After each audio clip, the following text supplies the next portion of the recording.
let's talk about rewards. For a lot of companies, it's this messy, once-a-year process that kind of leaves everyone feeling, well, a bit shortchanged. But what if it wasn't like that at all? What if your reward system was actually your single most powerful tool for building a high-performance culture? Today, that is exactly what we're going to architect. So let's just get right to it with a tough question. And I want you to really think about your own company. Do your rewards actually reward top performance? Or if you're being honest, do they sometimes feel like they're just rewarding tenure or office politics, or maybe just who looks the busiest? If that answer is even a little bit murky, hey, you're in the right place. We're here to bring some serious clarity. And this right here, this slide just perfectly captures the two realities, doesn't it? Over on the left, you've got the disconnected system. It's pure chaos. Seriously, think of an orchestra where the violins are playing pop, the drums are playing jazz, and the conductor's on a coffee break. The goals are siloed, reviews feel like a lottery, and the rewards, they just seem totally arbitrary. The result isn't just frustration, it's cynicism. But then, you look to the right, the integrated system. Now that is a symphony. Everything is aligned, it's transparent, it's fair. And that, my friends, is where real motivation is born. Okay, let's really dive into the goal here. Because the aim isn't just to create a neater process. It's about fundamentally building a true performance culture.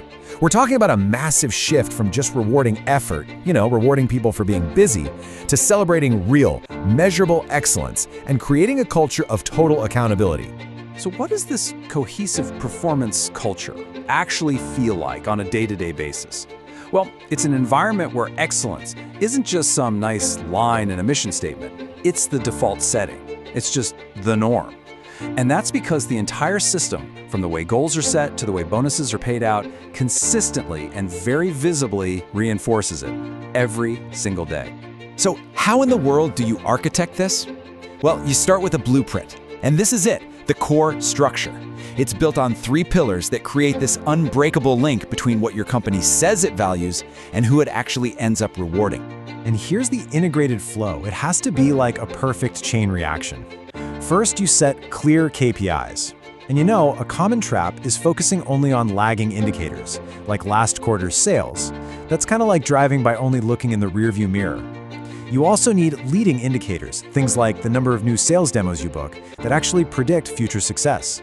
Then step 2, you conduct fair reviews based specifically on those KPIs. No surprises, no moving goalposts. And finally, step 3, you deliver aligned rewards that are directly and transparently tied to those review outcomes. If any single link in this chain breaks, believe me, the whole structure just collapses. All right, so we've got the why and we've got the what.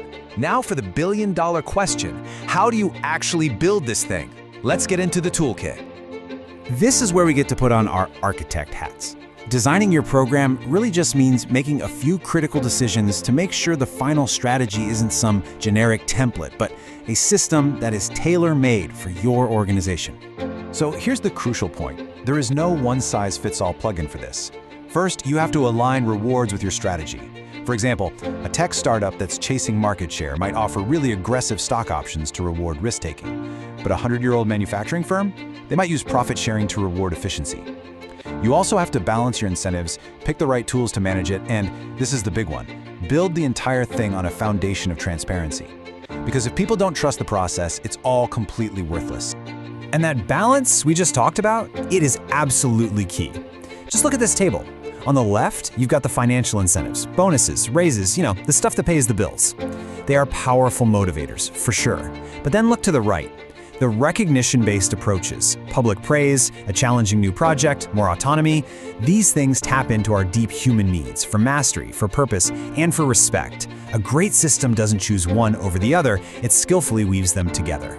So let's talk about the payoff. After all this architectural work, the planning, the designing, the implementing, what's the actual return on this investment? Why does all of this matter so much? The results are, frankly, transformative. You're not just distributing money more logically here, you are injecting rocket fuel into employee motivation. You're hardwiring a culture of excellence right into your company's DNA. You're creating crystal clear accountability where everyone knows what's expected. And all of that ladders up to the one thing every single organization wants: sustained, superior performance. I absolutely love this quote because it's the simple truth. The best company cultures, the ones that people are desperate to join and never want to leave, they don't just happen by accident. They are meticulously, intentionally designed. And your reward system? Well, it's the most powerful architectural tool you have. So I'll leave you with this one question to carry with you. Take a really honest look at your organization. Is your reward system actively building the culture you dream of? Or, through its silence, its subjectivity, its inconsistencies, is it unintentionally breaking it? The blueprints are right here. The design is yours.